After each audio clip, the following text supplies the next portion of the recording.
the face of it, it's a man and a woman, but a woman is a single man for 32 years. At this point she wants to be good again. He's gonna have to lie here with his brother, but he still couldn't take a punch at Jack. Then the two brothers returned home. Jack asked Mark to think about the details of that day. Mark remembers the day when he drove home and found this beautiful woman. He took one look at his calf when he was carried home. It suddenly occurred to him that the two of them had fallen down together. The mouths fell together. Jack thinks that might be the key, so Mark immediately kissed Jack. In a moment two people fall at the same time. A few seconds later Mark stood up. The two brothers were so excited. But what about this woman?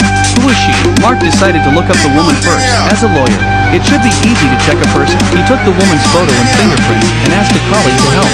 The colleagues are going to the pub together this evening, but the guy didn't take Mark with him. He said Mark couldn't even look a woman in the eye. It would be a bummer if we went together. Mark came home disappointed, but the more he thinks about it, the more he sits on the couch. He decided to return to the woman's body. The two men went as soon as they studied. Soon they came to the bar. Mark's skin is quite sexy. She deliberately approached the colleague who had just laughed at her, put her in his ear and say she's trash, and then quickly leave. The colleague could only shake his head to ease his embarrassment. Jack runs into a woman in the bathroom. A man came out behind him and gave Jack a jab. The two were stuck together, and this scene was actually seen by Mark. He was very unhappy. The woman's name was Mary, and she knew all three. Mark has had a crush on Mary for more than 10 years. When he got home, Mark had a look of grievance. He wanted to ask Jack something. He wanted to switch bodies with him and go after Mary. Jack has been single for 32 years. As soon as he thinks about his brother, he was very particular about it. Mark's gone, but the question is how they should change their bodies.